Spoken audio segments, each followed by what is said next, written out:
Cette fois-ci, la séance de counseling concerne une discussion sur les risques de contracter des maladies sexuellement transmissibles. La méthode des jours fixes, tout comme la plupart des autres méthodes de planification familiale, ne protège pas contre les MST. Notre conseillère s'entretient avec Aïcha. Aïcha, il faut que nous parlions un peu de votre relation avec votre partenaire. Vous avez dit que vous avez un fiancé.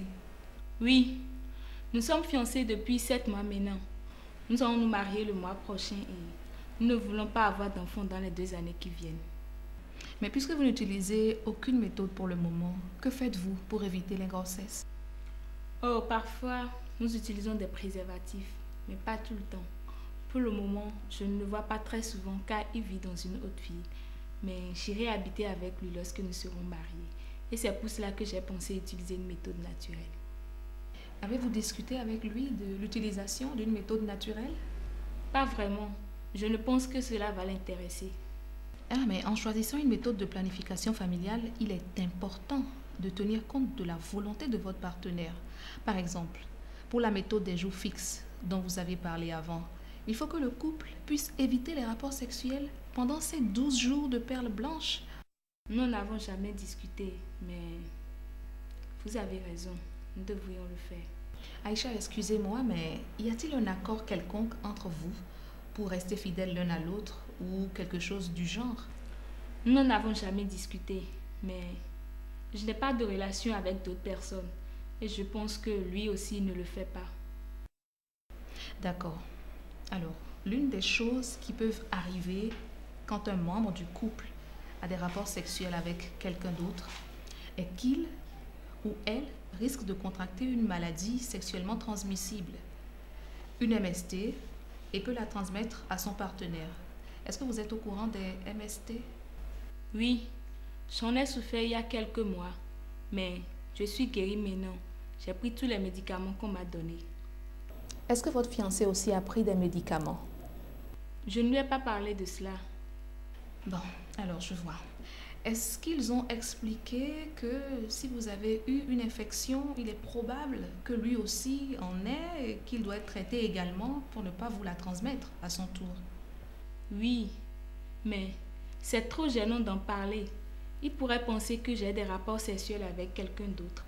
Aïcha, selon vous, comment avez-vous contracté l'infection dont vous venez de me parler? Eh bien, j'ai eu des rapports sexuels avec mon ancien petit ami avant lui. C'est peut-être comme cela que nous l'avons contracté, ou que mon fiancé l'avait avant de me rencontrer. À votre place, je me poserai des questions sur l'utilisation de la méthode des jours fixes, car cette méthode ne protège pas contre les infections sexuellement transmissibles. Je comprends cela, mais je pense que c'est ce qu'il me faut. Et je suis aussi très préoccupée par les risques d'infection que vous courez. Il est très important que vous vous protégiez jusqu'à ce que vous et votre fiancé puissiez discuter plus ouvertement de ce problème. Cela m'aidera beaucoup, je crois. Alors, avez-vous une idée de comment vous pourrez aborder la discussion? Non, vous savez, c'est tellement gênant d'en parler. Je ne sais vraiment pas comment lui en parler. C'est normal de vous sentir gêné, mais vraiment, il est important d'aborder ce sujet avec lui maintenant. Parce que le fait d'avoir une infection peut avoir des conséquences à long terme sur votre santé. Je ne le savais pas. Parlons de comment vous pourriez l'aborder, Aïcha. À votre avis, quel serait le bon moment pour avoir une discussion avec votre fiancé? Quand on se retrouve après plusieurs semaines, il est généralement très doux. Je peux essayer de lui parler la semaine prochaine quand je vais le voir. C'est une bonne idée. Je suis bien contente que vous puissiez lui parler. Si vous arrivez à le mettre à l'aise, vous pouvez lui parler de notre conversation ici au centre de santé et du fait que nous avons émis le souhait de lui parler de l'infection ainsi que l'intérêt de l'utilisation d'une méthode de planification familiale. Au fait, il peut me téléphoner ou venir au centre de santé. Peut-être qu'il va vous téléphoner. Puisque vous allez vous marier, c'est peut-être le bon moment pour lui parler de la planification familiale. Et si nous faisions la pratique de votre discussion avec votre partenaire maintenant, vous allez jouer son personnage et moi je serai vous. Oh, Maintenant, j'ai une idée de ce que je vais dire. J'espère que ça va marcher. Je suis contente de voir que vous vous sentez plus à l'aise pour parler avec lui. Maintenant, Aïcha, parlons un peu de ce que vous allez faire pour éviter de tomber enceinte et pour prévenir une infection. La conseillère a identifié deux problèmes importants pouvant empêcher Aïcha et son partenaire d'utiliser la méthode des jours fixes avec succès. Ils doivent se protéger contre les infections et éviter la grossesse.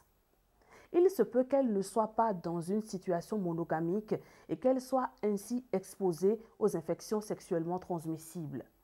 Aussi, les deux partenaires doivent-ils se mettre d'accord sur comment éviter les rapports sexuels non protégés les jours féconds. Aïcha ne semble pas être à l'aise pour parler avec son partenaire de ces questions. Si elle utilise la méthode des jours fixes, elle doit être en mesure de discuter ouvertement avec lui de comment éviter les relations sexuelles lors de ces jours féconds et se sentir à l'aise pour le faire efficacement. La conseillère l'a aidé à trouver un moyen de parler à son fiancé. En se mettant dans le rôle de Aïcha, la conseillère est capable de démontrer des techniques de communication efficaces, de suggérer un langage approprié et des approches efficaces pour traiter le problème et faire face à la réaction du partenaire. Finalement, la conseillère lui a suggéré de l'aider à trouver une autre méthode de planification familiale et l'a aidé à décider de comment se protéger contre les infections. La conseillère a identifié deux problèmes importants pouvant empêcher Aïcha et son partenaire d'utiliser la méthode des jours fixes avec succès.